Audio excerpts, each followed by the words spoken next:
네, 감사합니다. 우리 같이 한번 말씀 읽겠습니다. 오늘 말씀은 마가복음 6장 14절에서 29절의 말씀입니다. 마가복음 6장 14절에서 29절의 말씀입니다.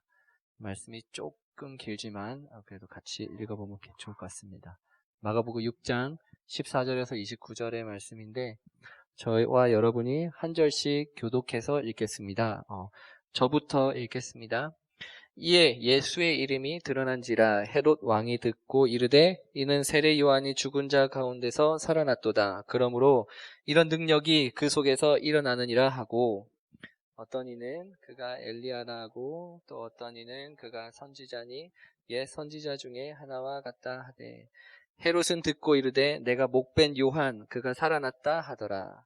전에 헤롯이 자기의 동생 빌립의 아내 헤로디아에게 장가든 고로 이 여자를 위하여 사람을 보내어 요한을 잡아 옥에 가두었더니 이는 요한이 헤롯에게 말하되 동생의 아내를 취한 것이 옳지 않다 하였음이라.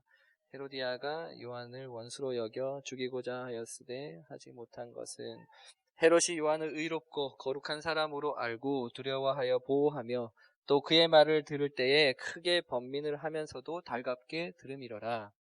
마침 기회가 좋은 날이 왔으니 곧 헤롯이 자기 생일에 대신들과 천부장들과 갈릴리의 귀인들로 더불어 잔치할세 헤로디아의 딸이 친히 들어와 춤을 추며 헤롯과 그와 함께 앉아있는 자들을 기쁘게 한지라. 왕이 그 소녀에게 이르되 무엇이든지 내가 원하는 것을 내게 구하라 내가 주리라 하고 또 맹세하기를 무엇이든지 내가 내게 구하면 내 나라의 절반까지도 주리라 하거늘.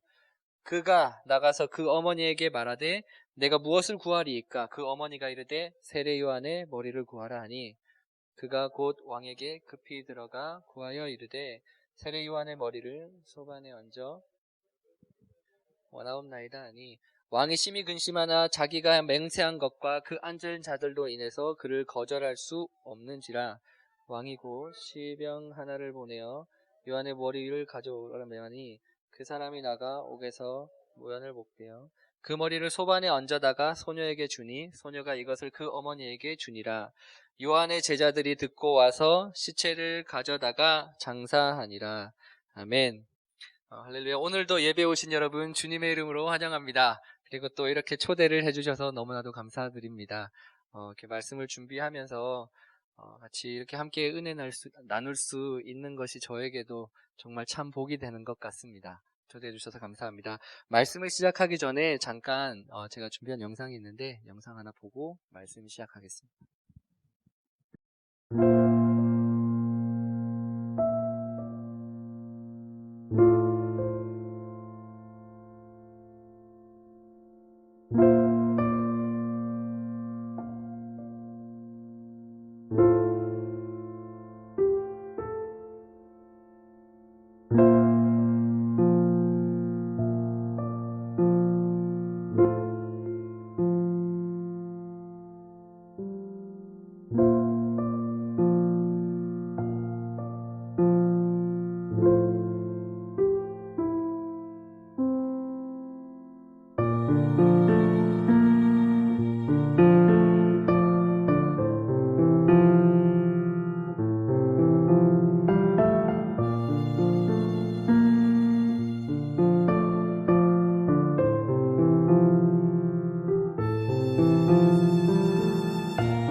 사순절 기간입니다. 사순절 기간은 주님의 고난을 다시 한번 더 깊이 있게 묵상해 보는 주간입니다. 이제 사순절 세 번째 주간인데 마치 마가복음을 지금 묵상하고 계시더라고요. 마가복음 함께 묵상하시면서 주님의 고난이 우리 가운데 어떻게 임하셨는지, 우리가 그리고 그러한 고난을 받으신 주님을 기억하면서 우리의 모습을 어떻게 새롭게 만들어갈 것인지를 다시 한번 더 깊이 있게 묵상할 수 있는 기간이 되었으면 좋겠습니다. 그리고 말씀을 시작하기 전에 하나 더 제가 함께 여러분과 하고 싶은 것이 있는데 코로나19로 인해서 요즘에 많은 분들이 고통을 받고 있습니다. 그래서 이분들을 위해서 함께 기도하는 시간을 가졌으면 좋겠는데 제가 청어람 홈페이지에 가보니까 거기에 코로나19와 관련된 공동 기도문이 있더라고요. 그래서 지금 그거를 제가 가지고 왔습니다. 요거를 우리 같이 간절한 마음으로 소망하는 마음으로 함께 읽었으면 좋겠습니다. 이게 파워포인트가 안 되네요. 네, 요거 같이 조금 길 수도 있지만 함께 소망하는 마음으로 같이 중보하는 마음으로 기도했으면 좋겠습니다. 우리 함께 기도하겠습니다. 코로나19와 사투를 벌이고 있는 모든 이들을 위해 기도합니다. 우리에게 생명을 주시고 살라 살리라 당부하신 주님께 우리가 기도합니다. 코로나19로 인해 일상은 멈추었고 사회적 거리를 유지해야 하는 시간이 길어질수록 두려움과 피로감은 더해지고 타인을 향한 비난과 혐오의 언어는 바이러스처럼 창궐합니다. 주님, 어리석고 약한 우리들 선하게 인도하셔서 소란스럽게 염려하는 대신 고요하게 이 시간의 의미를 되새기게 하소서. 사회적 거리가 생긴 자리에 서로를 격려하고 타인을 배려하며 나누는 이타적 항체가 생겨날 수 있도록 인도하소서. 주님, 치료법도 개발되기 전에 전염되어 사투를 벌이고 있는 이들에게 생명의 기운을 불어넣으사 속히 회복되어 일상으로 돌아갈 수 있게 하소서. 현장에서 코로나19 확산을 방지하기 위해 애쓰는 방역 관계자들과 공무원들과 의료인들을 보호하여 주소서. 주님, 재난은 사회적 취약계층에 더욱 잔인합니다. 일상을 멈출 수 없어 위험에 노출된 노동자들, 생계를 위협받는 영세 소상공인들, 제도의 사각지대에 있는 어린이와 노인과 장애인과 이주 노동자들이 더 깊은 절망에 내몰리지 않도록 보호하소서. 코로나19로 고통받는 온 세계를 위해 기도합니다. 온 세계의 신음에 함께 아파하시는 주님께 우리가 기도합니다. 중국에서 시작된 바이러스가 이웃나라와 전 세계로 빠르게 확산했습니다. WHO는 팬데믹을 선언하였습니다. 우리는 문명이 발달할수록 더 큰 위험에 내몰리는 모순 앞에서 신음하고 있습니다. 주님께서 창조하신 세계를 제대로 돌보지 못한 죄를 고백합니다. 우리의 탐욕으로 변종 바이러스 유행 주기는 점점 짧아지고 있고 생태계는 위기에 몰렸습니다. 이 현실을 아프게 직면하며 모든 생명이 더불어 살 수 있는 지혜를 구하게 하소서. 한국뿐 아니라 코로나19의 확산으로 위기에 처한 모든 나라를 지키시되 방역과 의료체계가 취약한 나라에서 고통받는 이들을 각별하게 지키소서. 세계적 위기 앞에서 각 나라가 합심하여 효과적인 대응 체계를 갖추고 치료제를 속히 개발할 수 있도록 인도해 주소서. 주님, 우리를 불쌍히 여기사 코로나19가 하루빨리 종식되게 하옵소서. 능력 되신 주님의 이름으로 기도드립니다. 아멘. 아멘. 능력 되신 주님께서 모든 가정 가운데에서 여기 있는 저희와 모든 이들을 선하게 인도해 주실 줄로 믿습니다. 이제 오늘 본문의 말씀을 진행하겠습니다. 오늘의 본문에 속해 있는 마가복음은 공관복음서입니다. 공관복음서는 마태, 마가, 누가 이 세 가지를 얘기하고 있고요. 보통 일반적으로 사복음서를 얘기할 때 요한복음을 포함하고 있는데 요한복음도 예수님의 이야기를 전하는 복음서이지만 앞에 있는 3복음서와는 조금 다른 성격을 가지고 있습니다. 좀 지혜문학적인 성격을 가지고 있어서 요한복음을 읽으실 때는 숫자라든지 그 안에 예수님께서 바리새인과 논쟁하는 그런 부분들을 잘 보시면서 읽으시면 될 것 같아요. 조금 색깔이 다르고요. 앞에 있는 마태, 마가, 누가복음 이 세 가지 복음서가 요한복음 이전에 제일 먼저 예수님의 이야기를 쓴 복음서입니다. 마태복음과 누가복음은 마가복음이 쓰여진 것을 참고해서 쓰여진 책입니다. 그래서 그 세 가지 책마다 각자의 특징이 있는데 그 특징을 염두에 두시고 읽으시면 보다 깊이 있게 성경을 이해하실 수가 있을 것입니다. 마태복음은 세리였던 마태가 쓴 책으로 보다 유대교적인 관점으로 쓰여졌습니다. 즉 유대인 기독교인이 쓴 책으로 좀 더 율법을 강조하고 다윗의 후손으로 오신 예수님을 강조하는 책입니다. 그렇기 때문에 마태복음 1장부터 다윗의 후손임을 강조하는 왕의 족보로부터 시작이 되고 율법을 어기지 않고 지키면서 구원의 길을 가시는 예수님을 묘사한 책이 바로 마태복음입니다. 누가복음은 의사인 누가가 쓴 책으로 누가복음과 사도행전을 이어지는 책입니다. 이 두 책은 그리스도교에 관심을 가지고 있거나 믿음을 갖게 된 이방인 신자들을 대상으로 기록된 책입니다. 복음이 이방 세계로 퍼져나가는 과정에서 생겨난 이방인들의 궁금증, 이방인들도 하나님 나라에 들어갈 수 있는가? 할례도 없이 하나님의 백성이 될 수 있는가와 같은 의문들을 해소할 수 있도록 하기 위해 기록된 말씀이 바로 누가복음과 사도행전입니다. 그렇다면 마가복음은 마가가 기록한 책인데 가장 유력한 그 기록자는 마가가 기록하였지만 베드로의 설교를 마가가 대필한 것으로 얘기를 하고 있습니다. 주님의 부활의 사건이 일어난 지 30여 년이 지난 이후에 마가복음이 쓰여졌는데 그때 당시에 수많은 이단들이 창궐하게 되었고 더불어서 일어난 기독교인들을 향한 박해로 인해서 많은 이들이 피폐한 삶을 살 수밖에 없었습니다. 그런 이들에게 하나님 나라를 기대하며 버텨갈 수 있도록 메시지를 전한 베드로의 말씀이 바로 마가복음인 것입니다.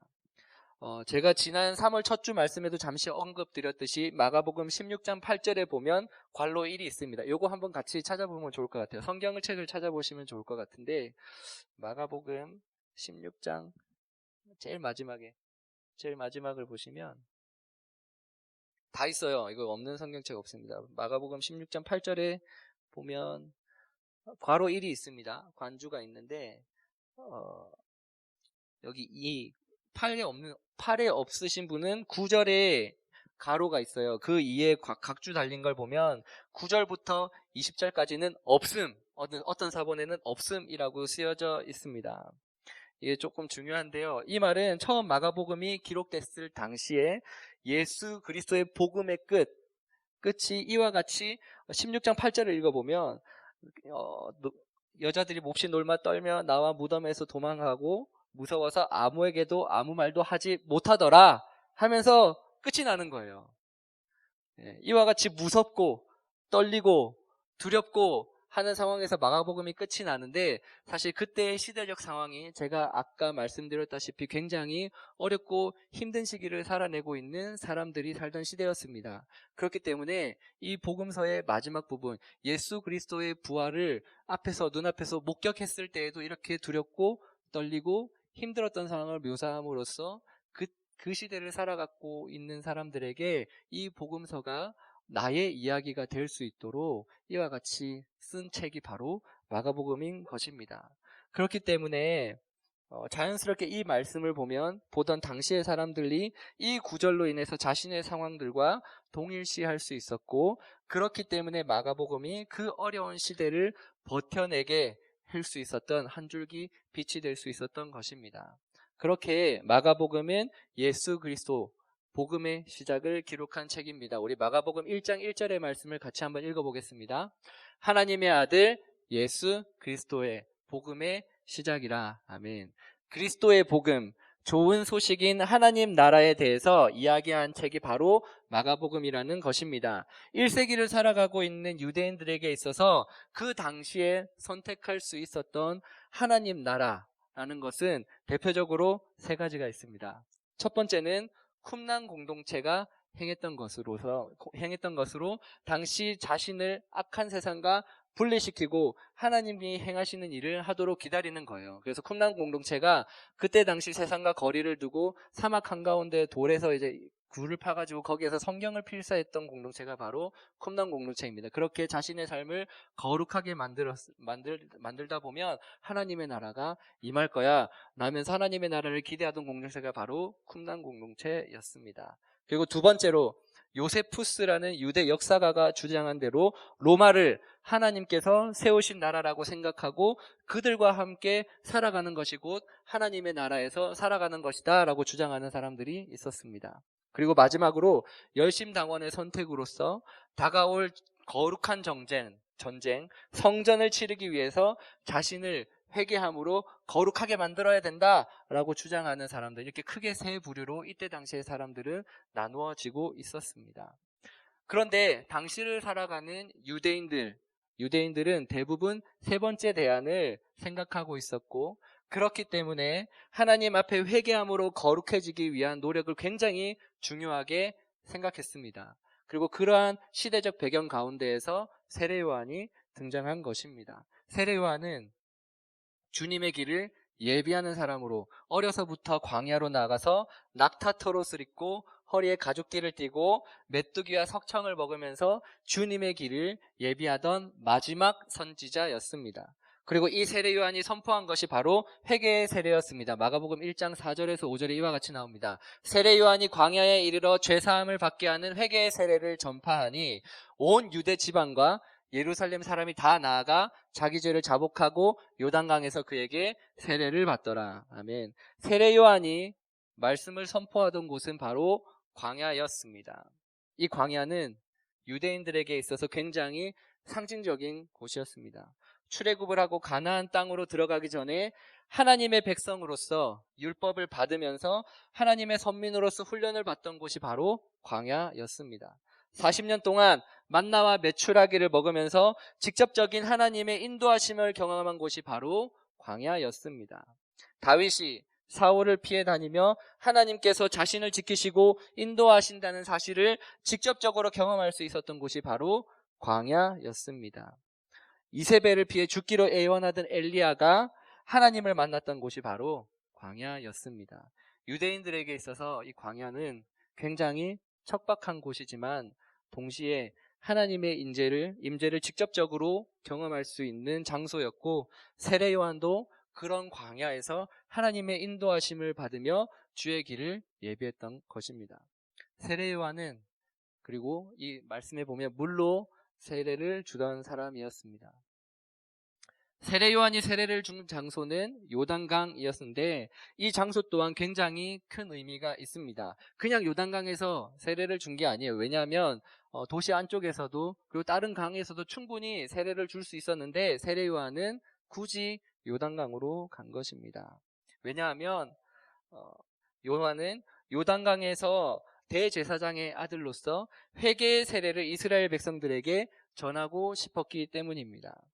출애굽한 이스라엘 백성들이 요단강 앞에 모여서 가나안 땅을 정복하기 이전에 할례를 받습니다. 그렇게 할례를 받음으로써 하나님의 백성으로 인치심을 받았던 이후에 여호수아와 함께 요단강을 건너고 가나안 땅을 정복해 간 것처럼 요단강에서 회개의 세례를 받고 다시금 자신들이 사는 가나안 땅으로 들어감으로써 여호수아에게 강권적으로 임하신 하나님께서 다시 오실 메시아를 통해 강력한 로마를 무너뜨리기를 기대했던 것입니다.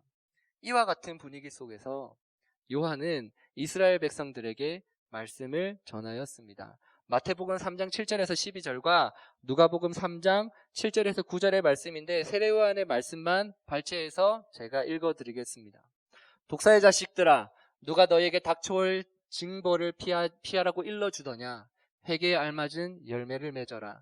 그리고 너는 속으로 주제넘게 아브라함이 우리 조상이다 하고 말할 생각을 하지 말아라. 내가 너에게 말한다. 하나님께서는 이 돌들로도 아브라함의 자손을 만드실 수 있다. 도끼가 이미 나무 뿌리에 놓였으니 좋은 열매를 맺지 않는 나무는 다 찍혀서 불 속에 던져진다. 나는 너희를 회개시키려고 너희에게 물로 세례를 주지만 내 뒤에 오시는 이분은 나보다 더 큰 능력을 가지시는 분이다. 나는 그의 신을 들고 다닐 자격조차 없다. 그는 너희에게 성령과 불로 세례를 주실 것이다. 그는 소의 키를 들었으니 자기의 타작마장을 깨끗이 하여 알곡은 곡간에 모아들이고 쭉정이는 꺼지지 않는 불에 태울 것이다. 세례 요한을 중심으로 이스라엘 백성들은 이와 같은 말씀을 들으면서 회개함으로 이와 같은 하나님의 나라를 기대하기 시작하였습니다. 그리고 그러한 운동은 삽시간에 이스라엘 전역을 뒤덮기 시작했었고, 헤롯 안티파스 왕은 이와 같은 운동의 중심에 있는 요한을 가만히 지켜볼 수는 없었습니다. 왜냐하면 세례 요한의 말씀이 너무나도 강력했기 때문에 만에 하나 일어날 수도 있는 폭동을 방지하기 위해서 헤롯은 요한을 감옥에 가둬둘 수밖에 없었던 것입니다. 헤롯에 의해 감옥에 들어갈 때까지도 요한은 절대로 그 앞에서 주눅들지 않았습니다. 오늘의 본문 6장 17절 18절 말씀입니다. 제가 읽어드리겠습니다. 전에 헤롯이 자기의 동생 빌립의 아내 헤로디아에게 장가든 고로 이 여자를 위하여 사람을 보내어 요한을 잡아 옥에 가두었으니 이는 요한이 헤롯에게 말하되 동생의 아내를 취한 것이 옳지 않다 하였습니다. 자신의 앞에 누가 있다 하더라도 자신에게 맡겨진 사명을 잘 감당하고자 하였기 때문입니다. 그렇기 때문에 요한은 끝까지 잡혀가기 전까지도 헤롯에게 이와 같이 말씀을 전하였습니다. 그리고 이와 같은 말씀을 들은 헤롯은 이와 같이 반응했습니다. 마가복음 6장 20절 말씀입니다. 헤롯이 요한을 의롭고 거룩한 사람으로 알고 두려워하여 보호하며 또 그의 말을 들을 때에 크게 번민을 하면서도 달갑게 들음이더라. 마음에 찔림이 있는 말씀을 들으며 헤롯은 크게 번민하였지만 그럼에도 불구하고 그가 선택한 행동은 헤로디아의 딸이 요청하였던 세례 요한을 죽이라는 부탁이었습니다. 사람들의 눈을 의식해서 자기가 옳다고 생각하는 일을 관철해내지 못한 것입니다. 마가복음 6장 22절, 25절, 26절에 이와 같이 나옵니다. 헤로디아의 딸이 친히 들어와 춤을 추어 헤롯과 그와 함께 앉은 자들을 기쁘게 앉으라. 왕이 그 소녀에게 이르되 무엇이든지 내가 원하는 것을 내게 구하라.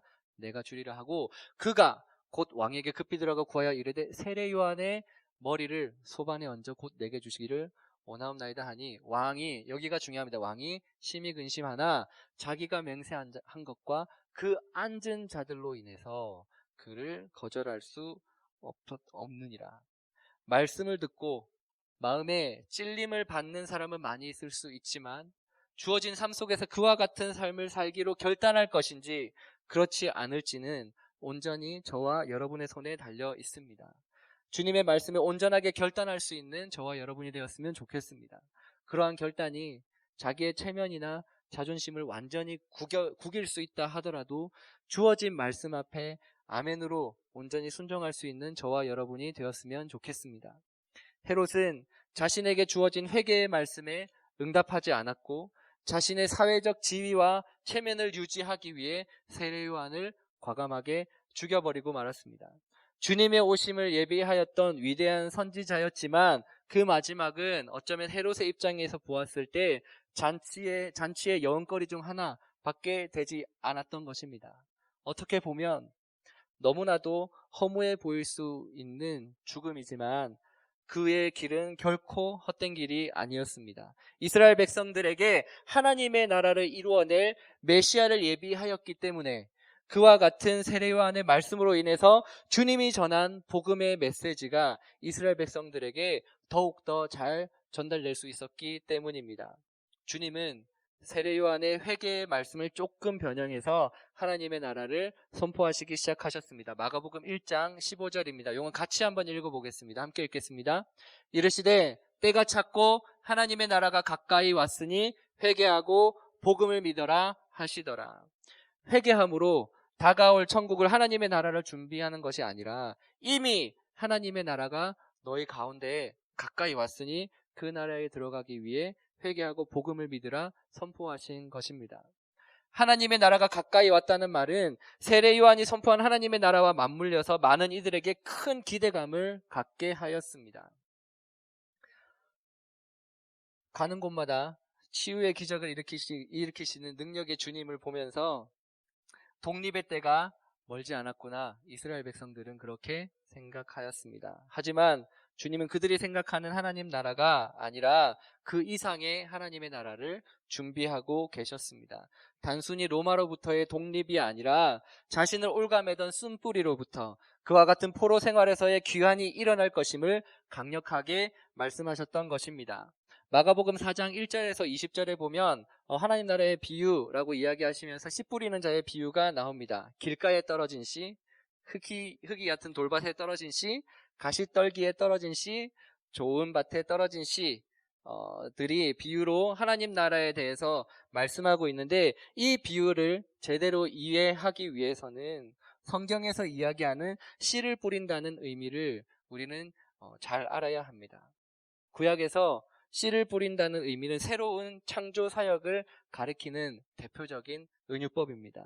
예레미야서 1장 10절에 보면 기존에 서 있는 여러 왕국들을 완전히 뽑고 파괴하고 파멸시키고 넘어뜨린 이후에 다시 씨를 뿌린다고 이야기하고 있습니다. 우리 함께 읽어보겠습니다.